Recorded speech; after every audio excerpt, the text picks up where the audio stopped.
มวยเด้อแข่งเรื่อยๆนี่บ่เข้าไผออกไผกระดูกคางมาดีหรือบ่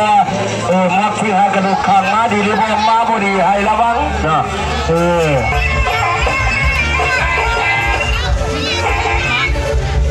เมามวยคุณเนาะมวยค่ายตัวน้ำหนักค่ายคือกันนะ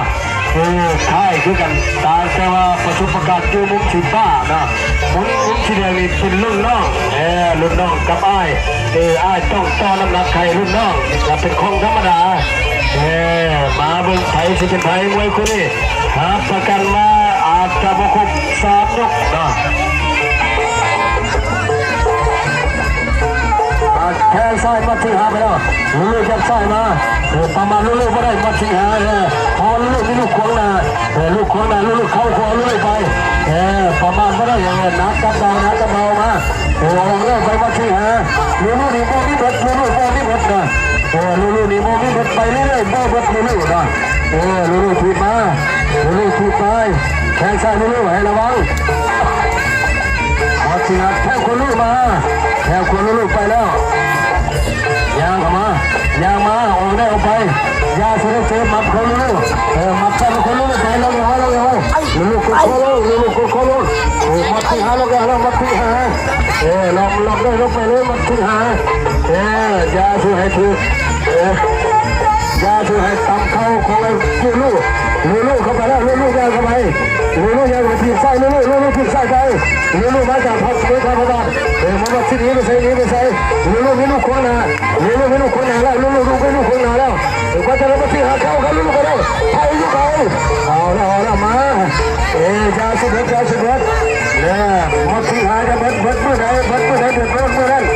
เพราะว่าลูกนี่บ่มีเบิดเป็นมวยนอกแข็งเลยมามัดคนลูกเข้าไปมายางมามัดใช่ก็มาเสียมัดใช่มัดขวามาโอเคมาเข้าใส่ก็เสียเข้าใส่เข้าขวามูลูกมาแล้วเข้าขวาลูกเข้ามายางเข้ามาแล้วลูกยางเข้ามาลูกเข้ามามัดเสียกับแค่ใส่ไปกับแค่ใส่ไปแล้วมัดเสียมัดใส่ลูกไปแล้วมัดใส่ขวาคนลูกไปเลยมัดเข้ามาแค่ที่ใส่ลูกไม่แค่เลยมั้งลูกต้องไม่แค่โอ้ยไทยเข้าใส่มาที่หาเข้าใส่มาที่หามาอย่าสุดีลูกอย่าเข้ามาลูกมาจากเมืองไทยมาจากมามัดใส่ลูกเข้าไปกันแล้วมัดใส่ตะกัวแค่ที่ใส่ลูกโอ้ได้ไปนี่ลูกคนหนาแล้วคนหนาได้หรือเปล่า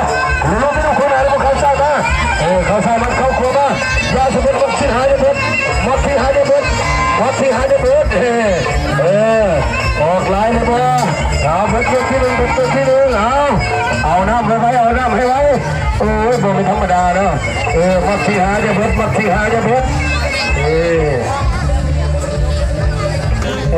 การส้นกาวไอ้บีไปซุกกับไอ้อิทธิพลนะบีกับอิทธิพลนะ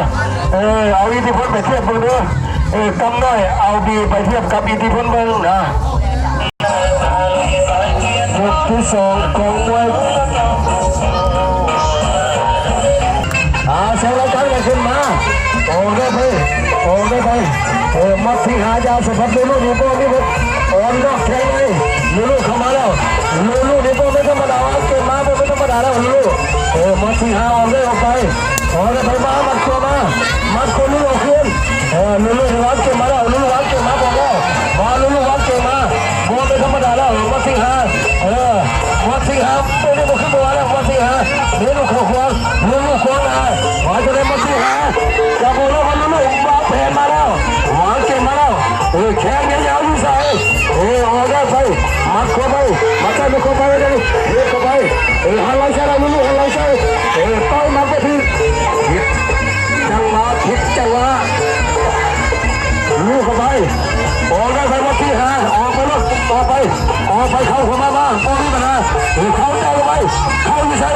ลูกคนละนี่วะหัวลูกเข้าไปหายสิบก็ไปนัวเดียวกันไปหมดแล้วมาอย่าดีมาที่ให้แกคนลูกไป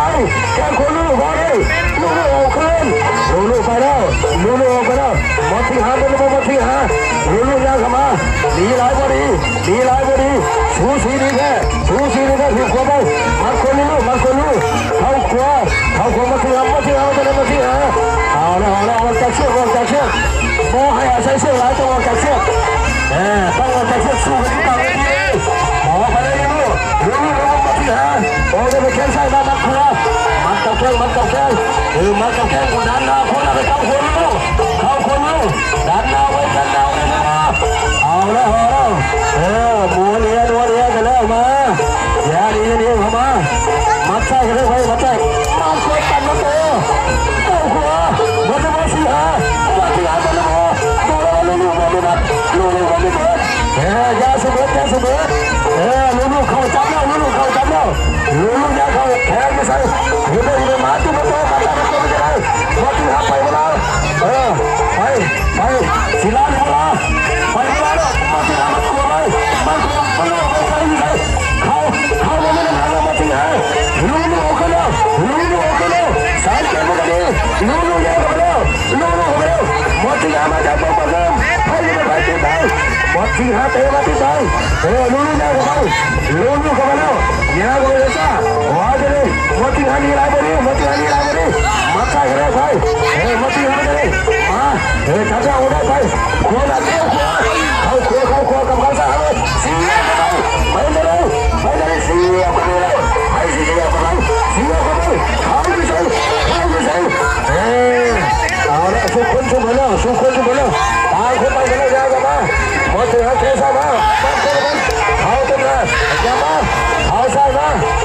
มาถึงห้าลูกยาวกันไปลูกเข้าไปแล้วยับเข้าไปใกล้แล้วยับเข้าไปมาที่ห้านี่ลายพอดีสูสีนี่แค่เขาใส่มาเสียสองเขาต้องให้มันนะตั้งตัวดีตั้งตัวซ่ากรรมการแยกนะ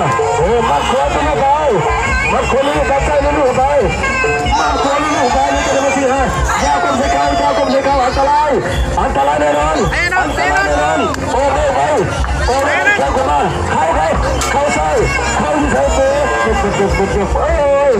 สุขคนชุบดาวบอกเลยธรรมดาแล้วมุ้งชีแดงกับมุ้งชีฟ้ากับมาเป็นยกสุดท้ายยกที่3นะยกที่3ของมวยคู่ที่7นะ